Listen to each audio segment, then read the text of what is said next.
রাজনীতিবিদ এবং আপনাদের ভালো দিকটা আমাদের চোখে পড়ে না কিন্তু মানুষের, কারণ ভালো দিক নিয়ে কেউ আলোচনা করে না।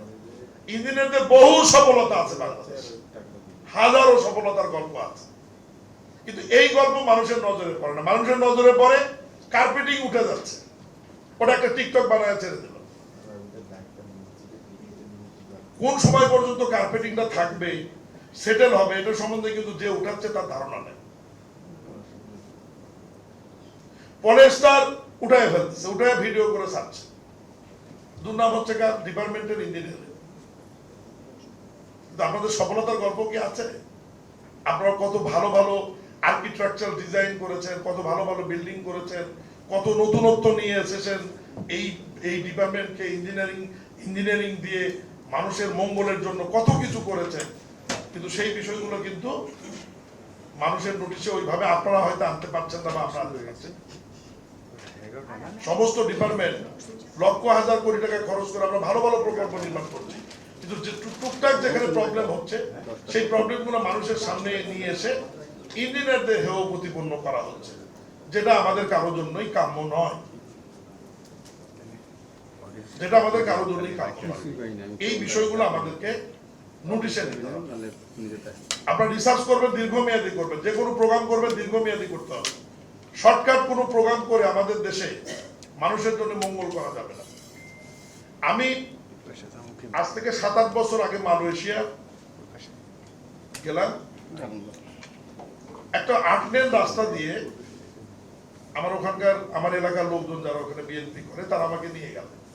ওই রাস্তাতে আমরা যাচ্ছি, প্রায় 200 কিলোমিটার যাওয়ার পরে আশেপাশে খুব একটা শহর নাই, কিছু গ্রাম আছে, কৃষি জমি চোখে পড়ছে। 200 কিলোমিটার যাওয়ার পরে ওই রাস্তার মুখ বন্ধ, ইন্ড হয়ে গেছে। তারপর ওদেরকে বললাম কারণ কি? বলছে যে এটা আগামী 50 বছরের পরিকল্পনা মাথায় নিয়ে তারা এই রাস্তাটি নির্মাণ করেছে, যে আগামী 30-40-50 বছরে এই এলাকাটি ইন্ডাস্ট্রি হবে, শহর হবে, ডেভেলপমেন্ট হবে, এই কারণেই তারা এই রাস্তাটি নির্মাণ করেছে।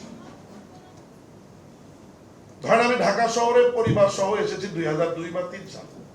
তার আগেও ছাত্র রাজনীতি ইউনিয়নের চেয়ারম্যান সব মিলিয়ে মোটা দাগে ঢাকা শহরে আমার যাওয়া আসা 93-94 সাল থেকে, যখন যমুনা ব্রিজ ছিল না।